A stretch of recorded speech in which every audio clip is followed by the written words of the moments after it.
Good.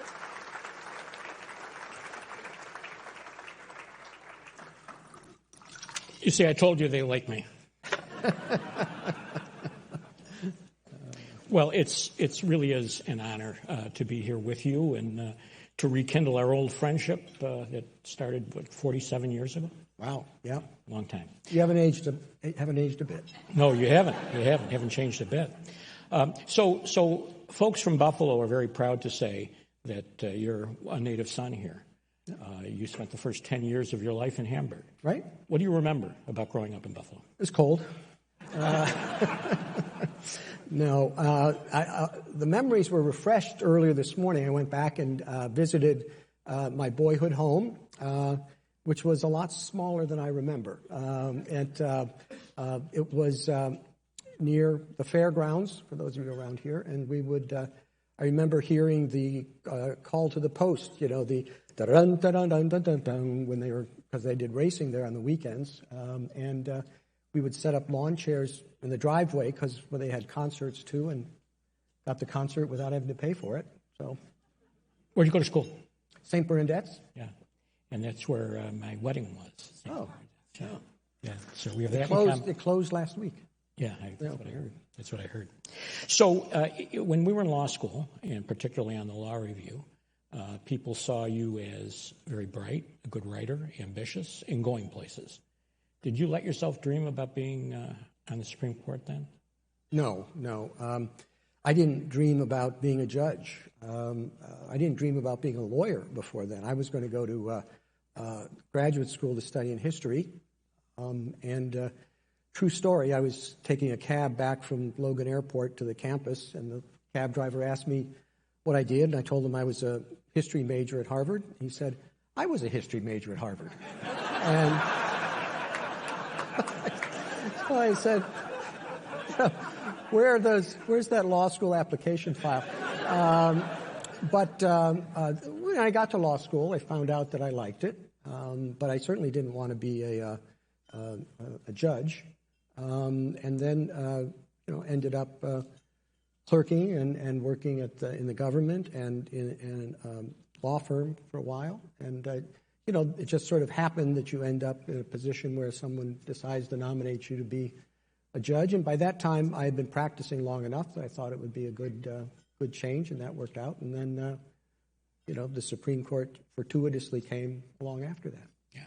So your career started as and was by and large as an appellate lawyer.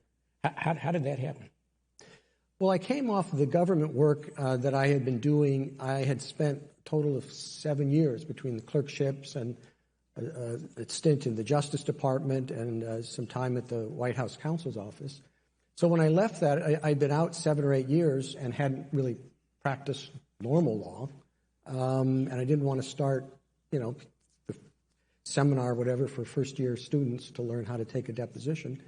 So I went around at law firms, and they would say, what do you want to do? I said, well, the one thing I thought I could do, I said, I want to do appellate work. And they said, oh, okay, if the case you're handling goes on appeal, you can do appellate work. And I said, no, I only want to do appellate work. And nobody was buying that until I ran into a fellow named Barrett Prettyman, who that's what he did. It was at the firm of Hogan and Hartson. And he was an amazing man. And I decided I would like to work with him, and that was fine with him.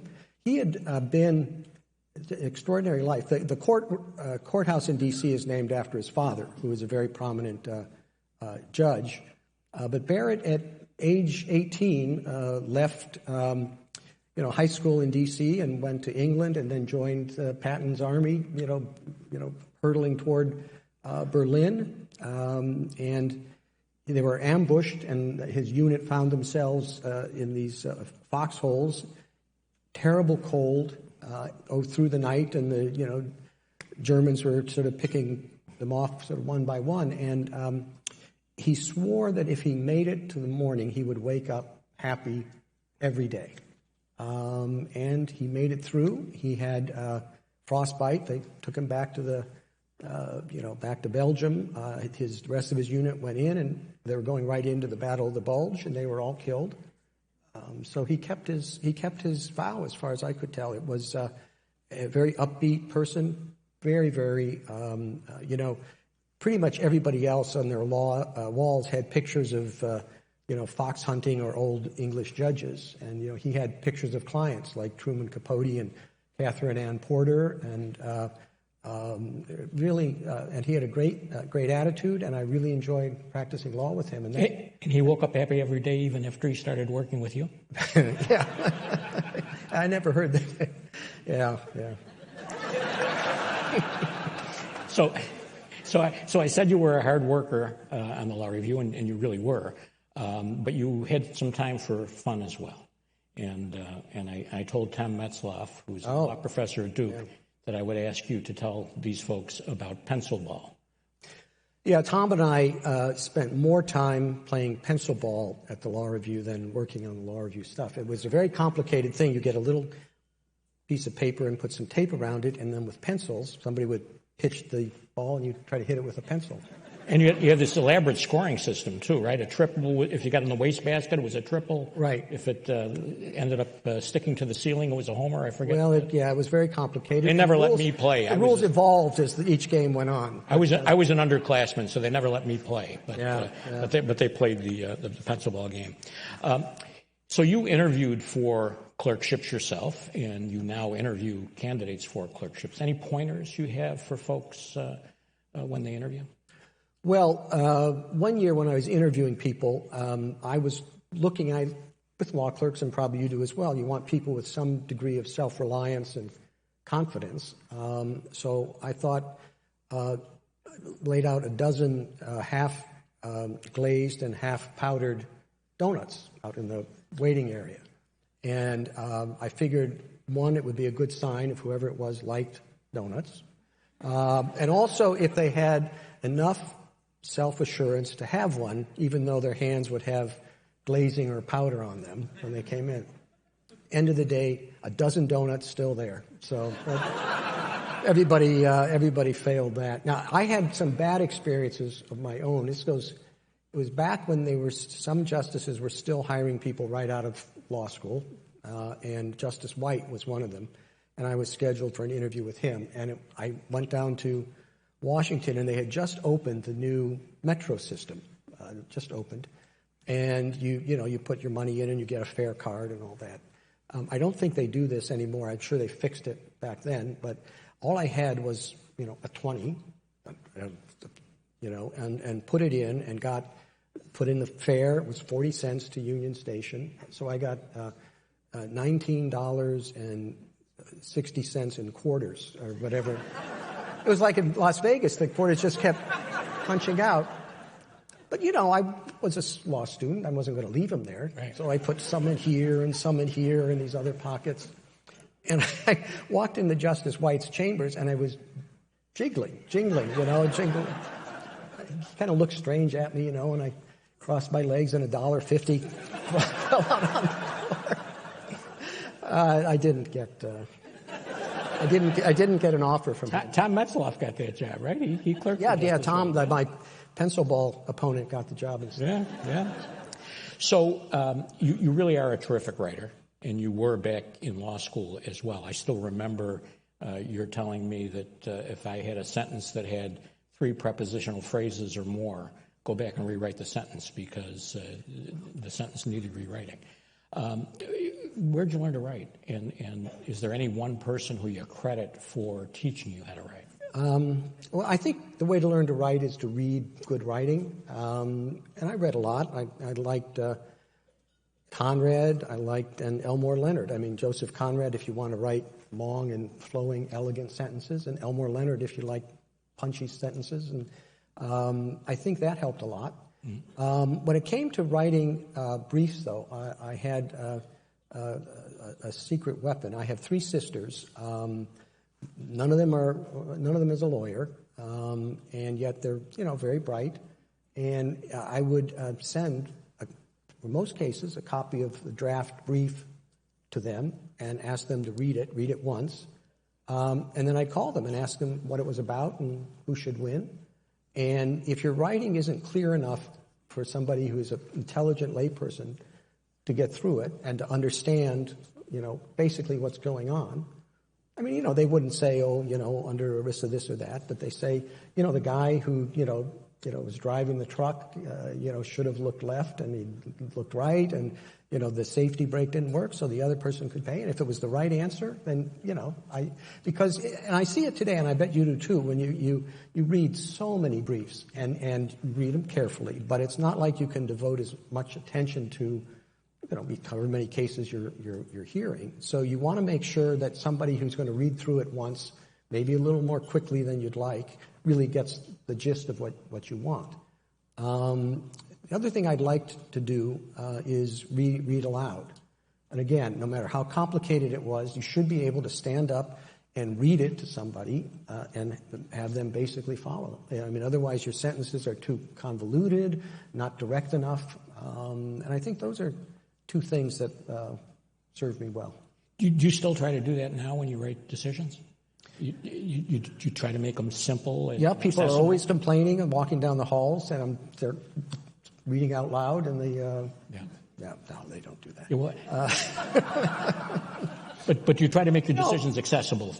And I'll tell you, I mean, it's not. There are cases where we don't necessarily study every brief, and if you file a brief and you can't, I can't read through it once. Right. It's going to, okay, I've got to read through it twice, and sit down with the law clerk and say, what do you think this is about? Yeah. And I think people place too much emphasis on showing off their intellectual sophistication or the nuances instead of just being very direct in your writing. And I always think, particularly in the cert petitions when I was doing those, it's very hard. I don't know what the rate is now, 2% or less than that get granted. I always thought it was important to put something in that would catch somebody's eye. Even I had a case once involving, it was mining in Alaska, and it involved something called the Red Dog Mine. It was out in the middle of Alaska. And so I figured maybe it would help. So I put in the first page and a half is about why it was called the Red Dog Mine. And it was because you get these stories in Alaska where somebody has to fly out to get emergency insulin, and they fly back. And this was flying back, and the guy who had his plane, he always had this red dog, in his plane. And the plane coming back crashes, but the dog, survives. The pilot doesn't. The dog runs to the village, and they get the insulin and all that. And then hopefully you read on, and it's about some mining regulations or something. And but hear me out. When I got on the court, the first thing Justice O'Connor said to me when we were sitting down for lunch, and I said, "I love that story about the dog." Yeah, right. Wow. Yeah. But I mean, they denied cert, but that that happens. But they read it. But you knew. Yeah. I bet she finished reading it too. Yeah. So when I write decisions, I tell my law clerks that half the people who read the decision are going to think I'm an idiot because they lost. But I want them to at least understand why I'm an idiot, at least why I made the decision that I made in the case. Because I think it's important to write so that it's accessible for people. And judges, do the same thing, I think. Yeah, I think so. Yeah. Let's talk about something a little more important, a little more substantive. I think most judges would agree that judicial independence is crucial. Do you agree? What do you think? Oh, yeah. I mean, it's central. The only real political science innovation in our Constitution, I mean, parliaments have been around for 800 years, and obviously executives, is the establishment of an independent judiciary. Even places you think are similar to ours, like England, the judiciary in England was part of Parliament. I mean, they sat in the House of Lords, and because Parliament was supreme. But in our Constitution, judges and the judiciary is a co-equal branch of government, separate from the others, with the authority to interpret the Constitution as law and strike down, obviously, acts of Congress or acts of the president. And that innovation doesn't work if it's not, the judiciary is not independent. Its job is to obviously decide cases, but in the course of that, check the excesses of Congress or the executive, and that does require a degree of independence.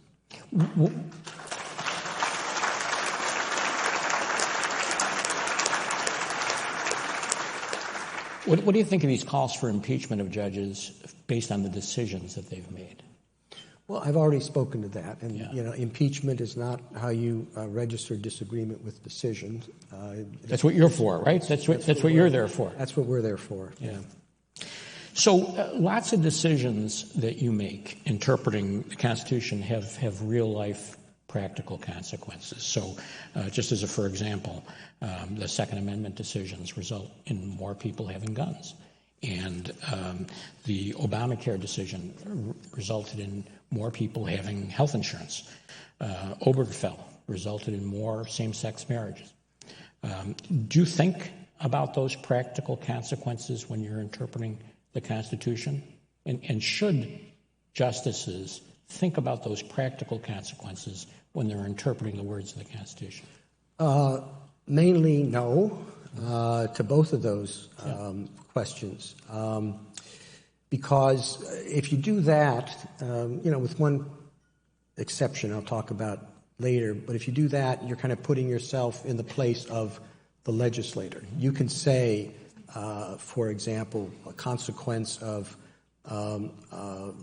the Second Amendment decisions are, more people have guns, and so there's more, accidental shootings, more shootings. Or you can say the consequence is that more people are armed, and therefore they're in a better position if there's foreign invasion, as there was with the British shortly after the adoption of the Second Amendment, so that's a good thing. Now, if you decide one of those or the other based on your view of what you think is best, you would be substituting your own view for that of the people who wrote the Constitution. So, no, I don't think that's not a big part of at least how I do my job, sort of what a purposivist approach is what people would call that, because I think you're making yourself the arbiter of what people were trying to accomplish in that law, when you really need to be doing is sitting down and reading it, in its appropriate context and trying to figure out what they meant. Yeah. Now, at one extreme, if an interpretation you adopt leads to some absurd result that nobody could plausibly have intended, then the consequences make a difference. But I think it's more important to figure out what the people who wrote the law had in mind and what they meant by the words they used, rather than think, what is this type of legislation for? Yeah. Because then the interpretation flip-flops. Yeah. So the courthouse here in Buffalo is named for Robert Jackson, and you clerked for Justice Rehnquist. Right. Justice Rehnquist clerked for Justice Jackson, so you're sort of his grandson. Sort of. In a way. Yeah.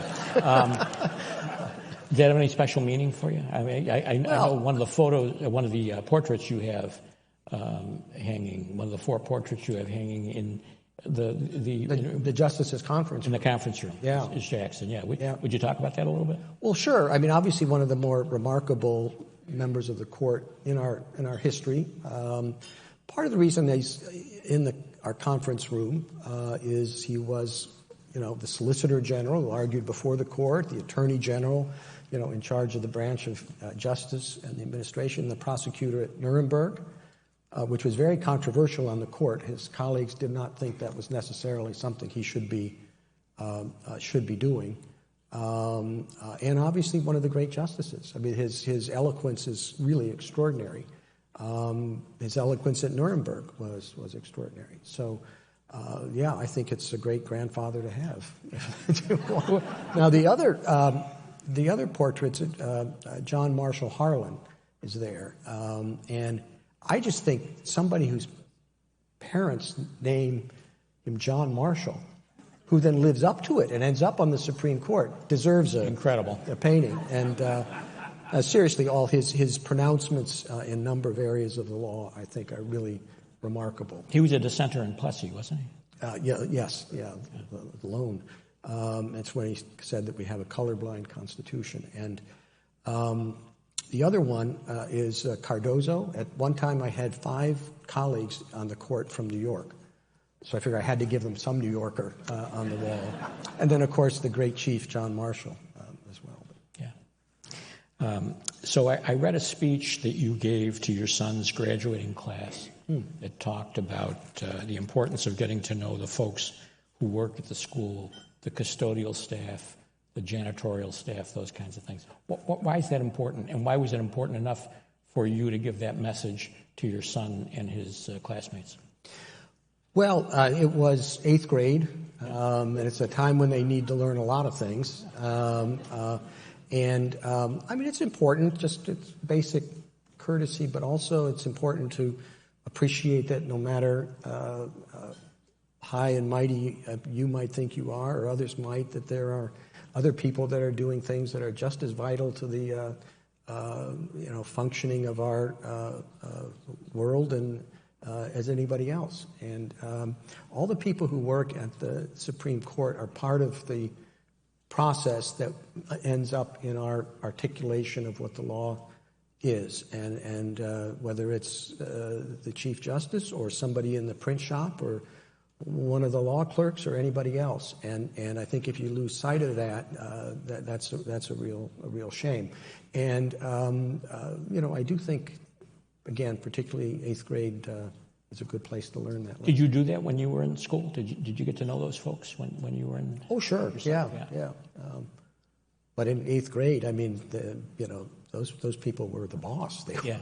That's exactly right. Yeah. That's exactly right. Sometimes I'll have folks who cleaning the office will come in and apologize to me for coming in and cleaning the office. And I said, if you folks don't do this, I can't do my job. So, it's as you say, it's all. Yeah, I apologize for making such a mess, which I usually do. So you talked about a few minutes ago reading petitions for certiorari and briefs. What's the sort of criteria that you use for deciding whether you want to take a case? What jump, other than writing about red dogs, what jumps out at you? Well, and it's pretty clear that it doesn't really matter how right or wrong it is. I mean, the one thing you could say in a cert petition that's not a good idea is how horribly wrong this is, because the first message that comes across to us is that, well, if it's that wrong, we don't have to worry about it. Nobody's going to follow it. A mistake's been made, but one thing that's certain, it's not our job.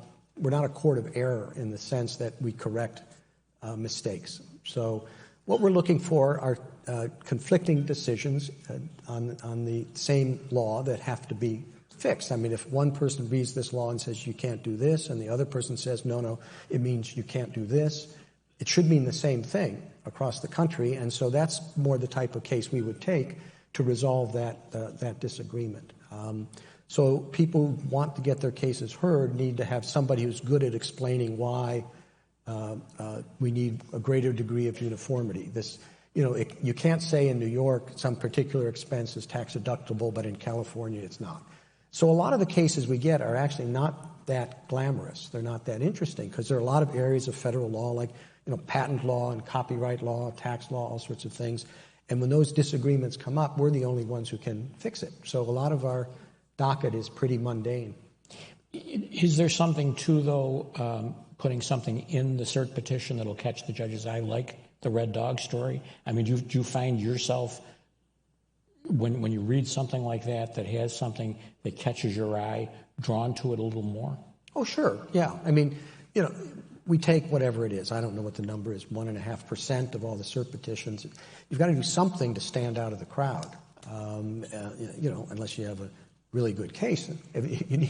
That may be enough to get our attention. But other than that, it makes sense. You have to be a good writer. If you're there, I mean, obviously our law clerks read somewhere all the petitions and they write summaries, but we read from those summaries ones that we think might be likely candidates. And it's very hard to pick out the right ones.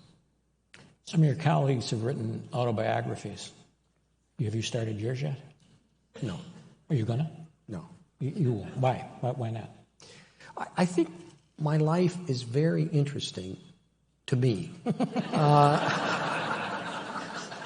I'm not sure it's terribly interesting to to anyone else. And now that's not true of some of my colleagues. Justice Thomas's autobiography is absolutely gripping. If you haven't read it and are at all interested in the court, you should. It's such an extraordinary story. I really couldn't put it down. But I don't think I have that in me. Let's talk about your role in terms of you as a public figure. Obviously, you're very recognizable. People know who you are. You have to be on all the time, like now. How do you separate that from your private life? How do you keep some privacy in your life and have this kind of bigger than life role as Chief Justice of the United States? Well, recognizable. My wife and I were on vacation in Portugal last year, and another American sort of came up to us, and he's looking at me and says, "I know you. I know who you are. You're John Boehner." And so, they were sitting next. I had to spend the whole evening pretending to be John Boehner. And so, when you say readily recognizable, really not, to be honest with you. It's getting worse, though, in general, just because, the work of the court is getting a higher degree of publicity. So it is a problem. I will say 99% of the interactions I've had with people, they come up and say hello, which is fine. And so that's good. But we're not as recognizable as you might think. Among a crowd of judges and lawyers, yeah, but in the public at large, not much of a problem. So some of your colleagues have retired. You ever think about that? I mean, you're too young now, but someday, would you? No. Because you love what you do too much? I'm going out feet first. Mm-hmm. It's just... I am too. Yeah, good. Well... No, I say that now. I mean, I'm sure if your health declines and all, and if you recognize that you're a burden to the court rather than part of an assist to everybody, then, it'll be time to go. I have very good friends that were, for a long time, many years, and I've sat down with them and said I want, at the appropriate time, because you don't always notice that you're slipping, I want the two of you to tell me if it's time to go. It's a long pause, and at once the two of them said, "It's time to go." So I said, "All right, never mind. I'll find something." I have that deal with Chief Judge Wolford. It is kind of surprising. She's going to tell me. She hasn't said anything yet. Maybe after this she will. It is surprising how rare it has been on the court for that to become an issue. Really just a handful of times. I think it's because it's a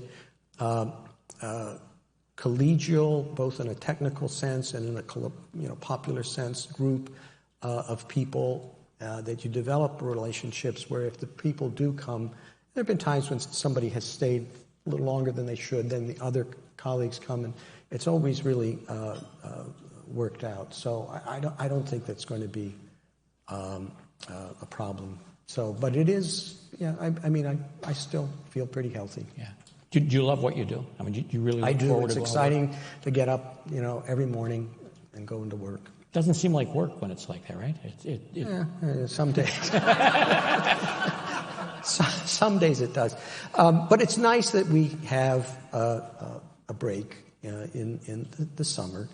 Louis Brandeis, one of our great justices, said that he could do the 12 months worth of work in 10 months, but he couldn't do it in 12 months. And I think there's a lot of wisdom in that. We work at very close quarters on very important issues, on very sensitive issues, at work that is hard to do, and we do need a little break from each other. Yeah. But it does. It's interesting. It really creates such a strong bond. I'm sure people, listening to the news or reading our decisions, particularly, decisions that come out in May and June, maybe think, boy, those people really must, hate each other. They must be at hammer and tong the whole time. And we don't. I mean, the dealing with the type of cases we do and their significance, it's something only those 9 people can know. Whether you take something as basic and fundamental as whether somebody lives or dies, you share that in a very intimate way, or whatever else that is the most important issue facing the public. And even if you are on opposite sides, more often than not, and we're not, more of our decisions are unanimous than anything else, people lose sight of. But it is a strong bond. I think when Justice Ginsburg and Justice Scalia were on the court together and their friendship got some publicity, I think people got to understand that a little bit more, because RBG talked publicly about it a lot, and just how fond she was of Justice Scalia and vice versa, even though they were at opposite ends of lots of decisions. Yeah, and a lot goes into that. And you have more in common with some colleagues than others. Sure. So I do things with some of my colleagues that I don't with the other, and vice versa. But it is a bond, and there are issues and discussions I don't share with my wife, and I know others don't, just because they find it easier not to know, in terms of that, so they don't have to worry about it. But so it is it's a small group. The bonds of real affection and friendship and shared experience are very, very strong. And I think we try very hard not to let disagreements of the moment break that. So you've been on the court for 20 years? Yeah. And you were a circuit judge for a couple of years before that. Mm-hmm. Read a lot of district court decisions over the years. Mm-hmm. So I'm looking for a little advice now. What can you tell district judges about the decisions they write that might help us? Yeah. Brevity is good. And I think it's Are my law clerks listening to this? Particularly with the district court, we recognize the primary responsibility of the district courts to deal with the facts, and we don't want to be second-guessing the facts.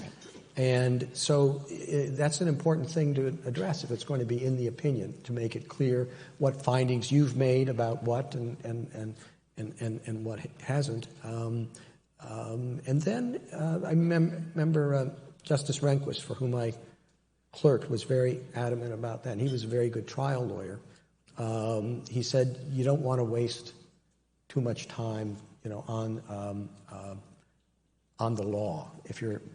The facts are more important than the law, and then, as it moves up, people are focused more on the facts. He tried, when he was in my position as Chief Justice, he was remembering his days fondly as a trial lawyer, and he assigned himself to a district court in Virginia to hear a trial, just to kind of get back on the saddle in that way and stuff. And he did, and he issued a decision, and they appealed, and the Fourth Circuit reversed him. Is that right? And he never did it again. No, but the only thing that made him mad, and he was really upset about it, is that they issued it as a per curiam opinion. Said nobody had the guts to put their name on it. But, you ever think about doing that? Trying to be a trial judge? No. No. Because, well, you didn't try cases, so no difference there. Yeah. So you became Chief Justice in 2005. You worked with Justice O'Connor and then Justice Ginsburg. Yeah. And now there are more women on the court than ever. Has that changed the dynamic or the culture of the court in any way? No, to be my honest answer, I don't think it has. I'm sure when Justice O'Connor came on as the first woman, right, it had all sorts of consequences and changes. And but now, to be honest, I don't think, in terms of the dynamic at conference or the discussions and all that, I just don't think it makes a difference. I wouldn't say that our conferences or our discussions are different because I would say it's different because those particular individuals are there and they all come and bring different perspectives and all, but I don't think I would say it's different than because they're women. Mm-hmm. So there's been a lot of criticism of some decisions because they've changed precedent, right? The abortion decision most recently and other decisions like that. But that happens all the time, right? I mean, there's lots of times when courts have precedent that they think needs to be changed for whatever reason. What kind of criteria do you apply to that yourself? Well, first of all, there's a lot of misconception on that subject. See if I make sure I get these numbers right. A recent study, the Warren Court overruled, I think, 3.2 decisions on average, a year. Mm-hmm. The Berger Court actually had a little bit more. I think they did 3.6% a year. The Rehnquist Court moved down a little bit, only 2.4 cases, not percent, cases a year. And in the past 20 years, the number's been 1.6. So people have a different, a somewhat wrong view of how many cases are being overturned. Now, we take fewer cases now than they did before, but the number of important ones that would be subject to overruling are the same. So a lot of people talk as if we're overruling a lot more. It's the lowest it's been since the 50s. And some cases should be. I mean, aren't you glad that, Brown versus Board of Education overruled Plessy, or that Katz overruled Olmsted? So the idea that it's invariably a bad thing to overrule precedent is I think, quite mistaken. At the same time, you can't do it willy-nilly. Just because, you look at a case and you think, gosh, I would have had that principle come out the other way, that doesn't mean you overturn it. Stare decisis is an important part of our work. The law is supposed to be predictable. So you need a special justification before you want to overrule a case, other than that you just happen to think it's wrong.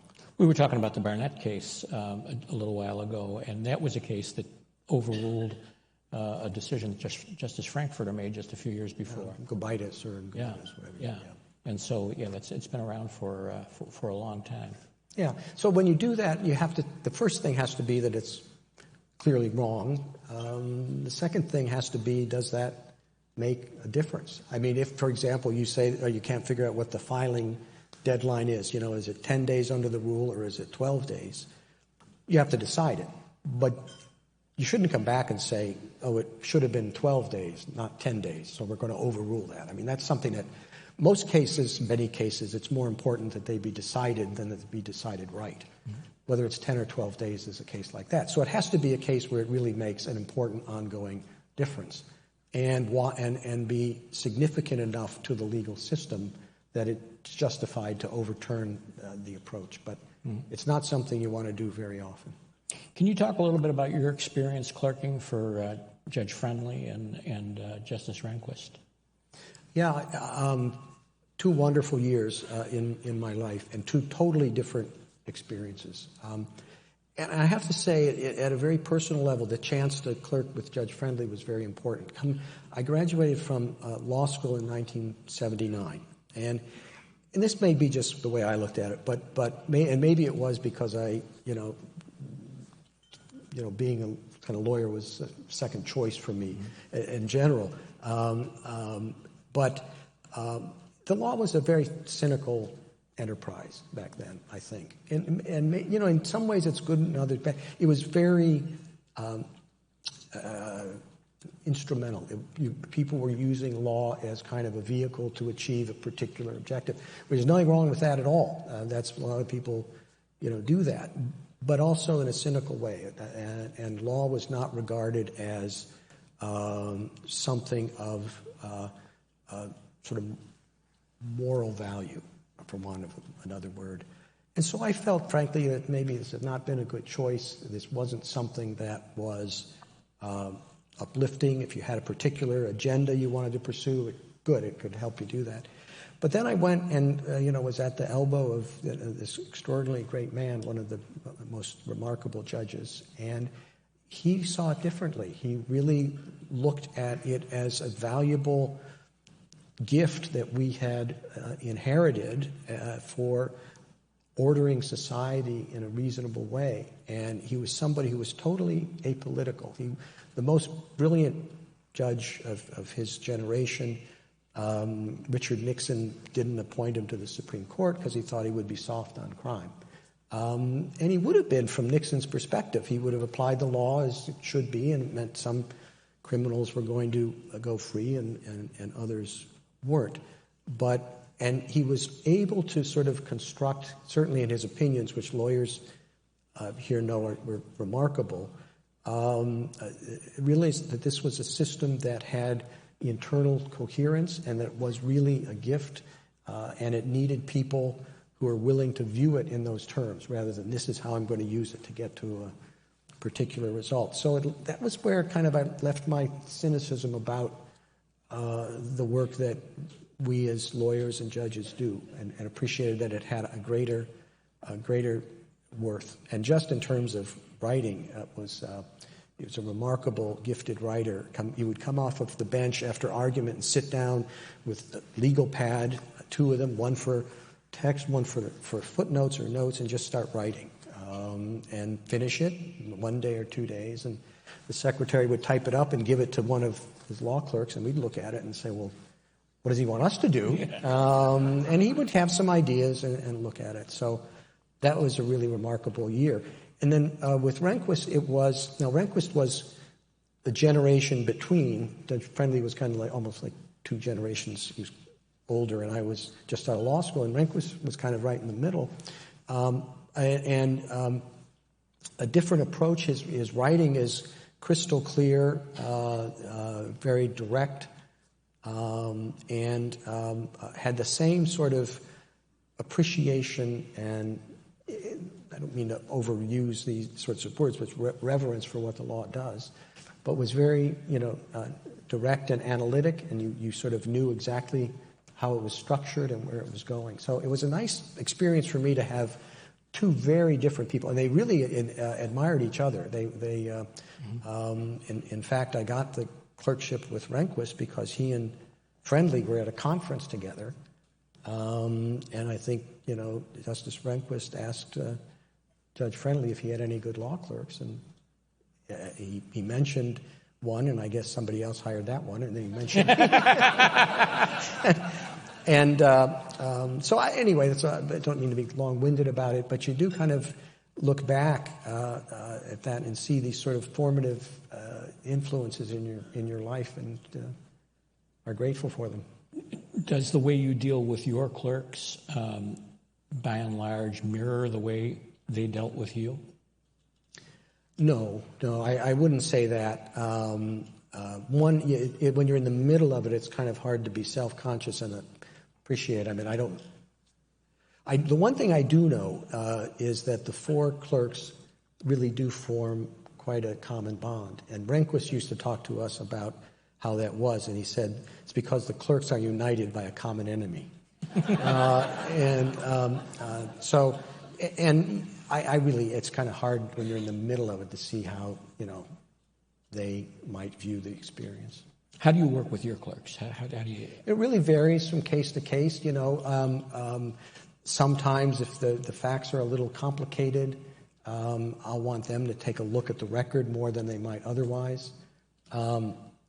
Sometimes if I feel comfortable that I know the law in an area, I'll have them do that, but I would go in much more carefully because I'm probably wrong about it. I want to make sure that I'm not letting errors that might have crept in affect my understanding. And then we'll go back and forth. Sometimes I'll draft something and they'll look at it, and they don't have the problem I had with Judge Friendly. Their edits come back pretty extensive sometimes. And you encourage that, right? I mean, I'm sure you ask them. Well, what's the point otherwise, right? Right, exactly. And sometimes I'll want to look at the facts a little bit more. But then when we get closer to the end, I have all four of them sit down together, and we all go over the draft of the opinion. So you have somebody who's sort of been looking at it very carefully, hopefully I'm one of those people too, and then the others who have just kind of like read it. So in a way, it's like, when I talked about doing briefs, you want to make sure that someone sort of putting eyes on it for the first time can really figure out what it says. How do you decide which clerk works on which case? I leave that entirely up to them. They make those decisions? Yeah. You always happy with the decisions they make? No. But you still don't put your thumb on the scale? To be honest, they're all extremely bright. It's a real, as I'm sure you know, it's a real gift that the system has developed where we get these very, very bright people to work very, very hard, and they come up with such great work products. So. And when you hire clerks, have they generally clerked for a district judge or a circuit judge first? Oh, sure. Always? Always, yeah. So unlike Justice White, who... That was kind of the fading out of that experience, I think. And, you want to get the view of a judge who's been with them for a year, I think, because that helps a lot. In one-year clerkships? Absolutely. Why? You don't want them to get too good. I mean, that's the case. No, very seriously. I mean, you don't want them to get too good at what you're supposed to do. You want to make sure that you are the one doing the work. Yes, they're going to help you on what the cases say about this or how the facts look on this issue, but you don't want them to get too good because you think there's a danger of you using them as a crutch too much. Yeah, you want to make sure that issue doesn't really come up. Yeah. And also it's a real valuable thing for me, and I know other justices, to have these sorts of to be a little more attuned to what's going on in the law schools, and having a fresh batch every year. You learn more about what the teachers are teaching and what the students are interested in, and then they go out. So I have now people that clerked for me 20 years ago. They're in the midst of their professional career, leaders in the bar, or leaders in academia, or leaders in business, and they're real sort of listening boards. We have a reunion every year. It's coming up in a couple of weeks. Hopefully we'll have a good turnout. We usually do, and you learn from them all that's going on. What's going on in the law firms, and the people who are there will let you know. What are they teaching in law schools these days? And they'll let you know. What are you teaching in law schools these days? And it's nice to have that pipeline. I mean, now I have almost 100 out there at different stages, and it keeps you attuned to what's going on. Yeah, I mentioned to you earlier today that I have you to thank, you and Dave Lebron, who is the president of the review, to thank for my clerkship. You sent me to, or suggested that I apply to Judge Irving Goldberg down in Dallas, Texas, and that was the best professional year of my life because, as I said to you earlier today, it was a wonderful experience kind of being a judge but not having the buck stop with you. So the pressure's not there, but the wonderful part of the job is. And that makes clerking, I think, a really unique experience. So let's get to our time is running out. Let's get to the heart of what I want to talk to you about. There's a lot of Buffalo Bills fans here today. Yeah, listen. And when the playoffs come around, there's a lot of calls that go against us.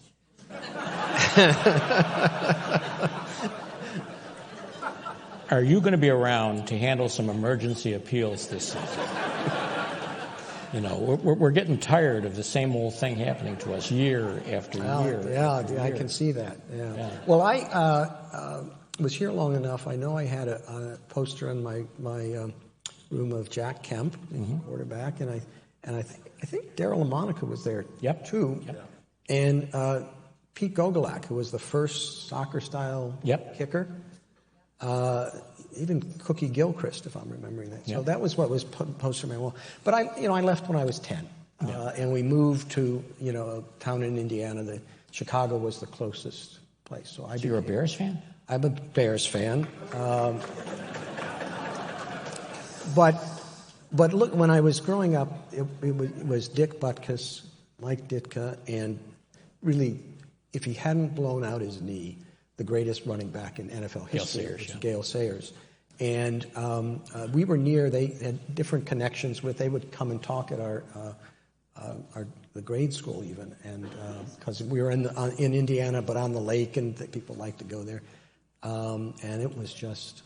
Yeah, I say Gale Sayers, I think, was the most beautiful runner I've ever seen. He just was so graceful and so much fun to watch. And it was a shame that he blew out his knee. Yeah, I have a signed helmet of his. Not of his. It's a Bears helmet that he signed in my chambers. Very cool. Yeah. Well, thank you so much for doing this. This is an honor for me, and this was a very pleasurable hour. So, well, not at all. Thank you for having me, giving me the opportunity to go back and see my boyhood home, and rekindle memories of Buffalo. I appreciate it. We're proud that thank you're you all here. for being proud here. That you're from here. Thanks. Thanks.